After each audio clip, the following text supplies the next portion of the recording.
Labas rytas. Šį gražų pavasario rytą. Rudens. Šį gražų rudens rytą, spalio 19 diena. Noriu parodyti jums, pasidalinti su jumis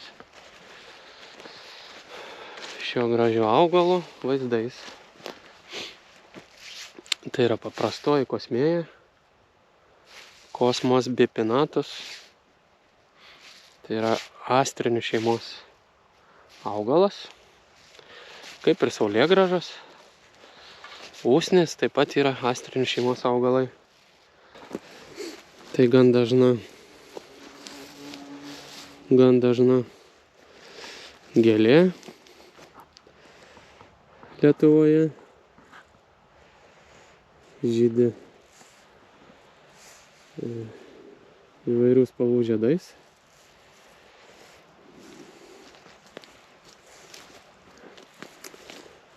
Žiedus labai mėgsta, lanko įvairūs vabzdžiai. Žinoma, dabar yra per šalta jau. Šį rytą šalna buvo.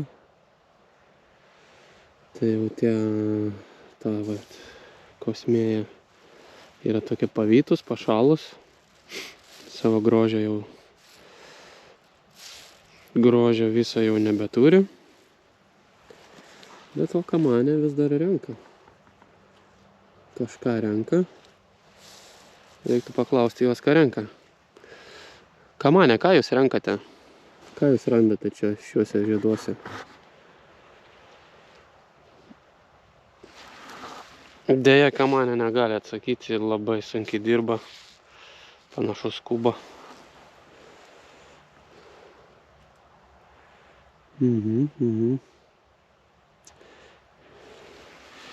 Iš tikrųjų ne viską suprantu, ką jis sako. Tad šį kartą negalėsiu išversti jums.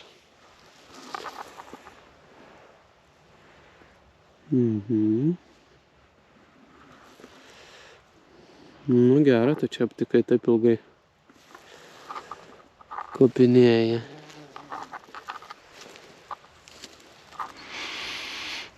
Dar yra truputį kvapo. Nu pabandykime iškasti gal kokį augalą, pažiūrėsime koks šaknynas. Turėtų būti didelis šaknynas. Ką čia atsidrankiau į akmenį.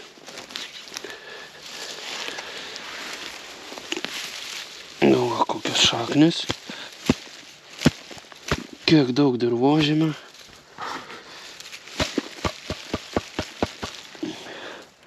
Ant šaknų. Nu, gražu.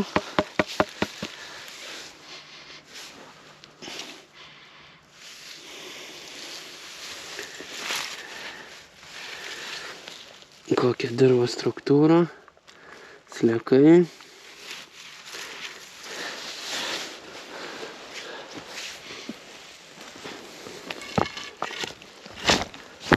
Čia lengvai lenda.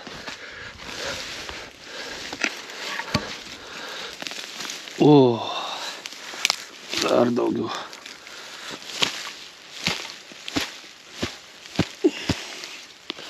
Nu, koks galingas šaknynas. Čia žemė priesmėlis. Bet jau tokia struktūringa.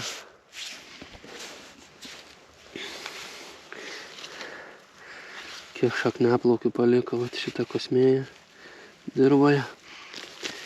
Tikrai turėtų būti geras augalas. Kaip tarpinis augalas, gal net ir žalią pūdymą įdėti. Vertėtų tokį. Čia aišku pasėta pas mane kaip monokultūra. Turėjo būti hektaras čia jūs, bet turėjau kilogramo sėklas skirtą hektarui. Bet tiesiog per mažas kiekis, kad nepavyko tiksliai normą nusistatyti ir išbirėjo viskas į nepilnus 20 arų. Tai 5 guba, 6 guba norma čia pasisėjo. Nu, nesvarbu. Bet va kokia dirva struktūringa. Čia aišku nupurtyta nuo šaknų, labai puikus dirvožemis. Čia Nautilas yra jau 4 metai.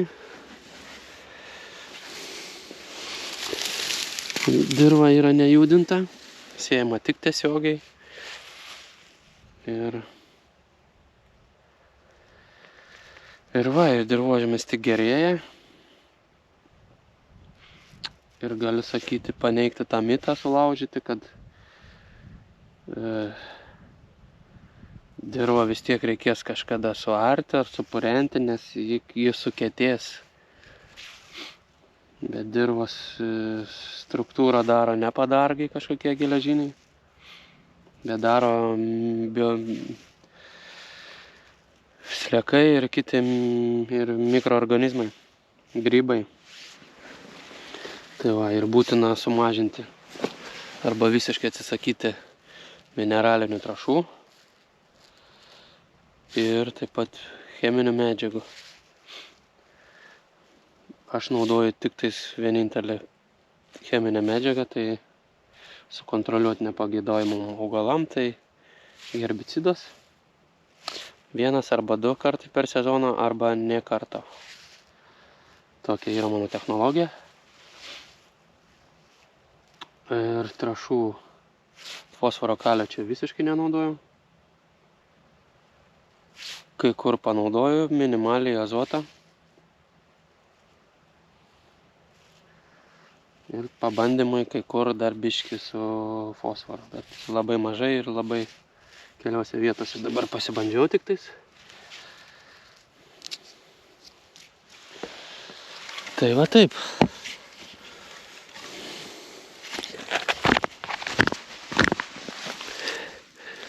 Oi, čia sausa netgi. Va, matote, sausa.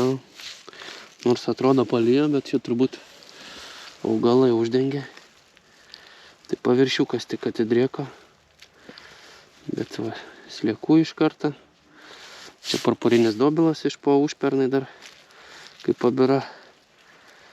1, 2, 3 gražuoliai. Kokia struktūringa dirva. Viršutinis sluoksnis ypatingai.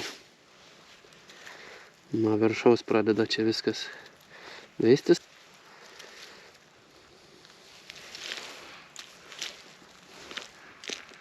Dirvos kvapas pagal augalus dažniausiai kokie būna auginami. Ir augalai išskiria savo tas kvapas, kiekvienas savotiškas.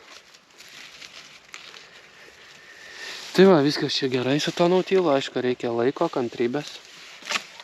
Ir to pačiu tai nėra labai paprasta, kaip atrodo.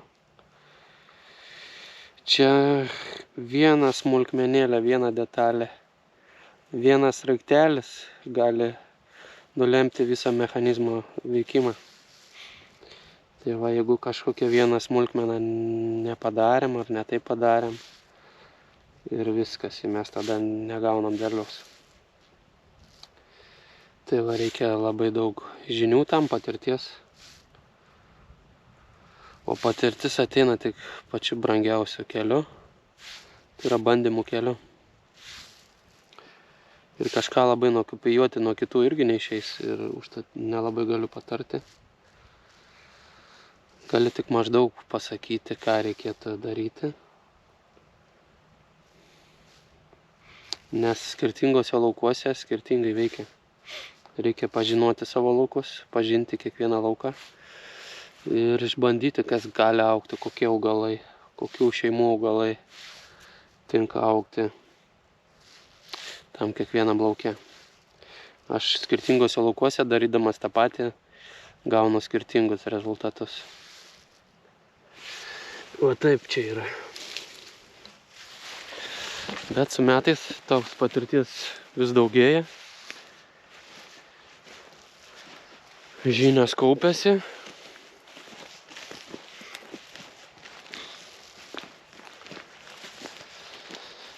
Po biškį galbūt pradėsim gauti jau ir normalesnis derlius.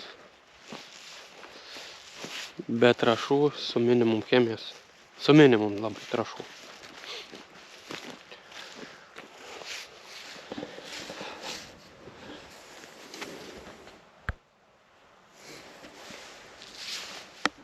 Tiek va šiandieną gal apie kosmėją.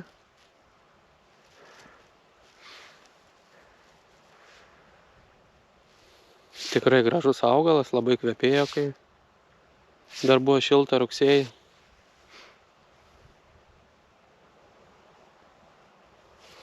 Tai va, ačiū, kad žiūrėjote. Spauskite prenumeruoti.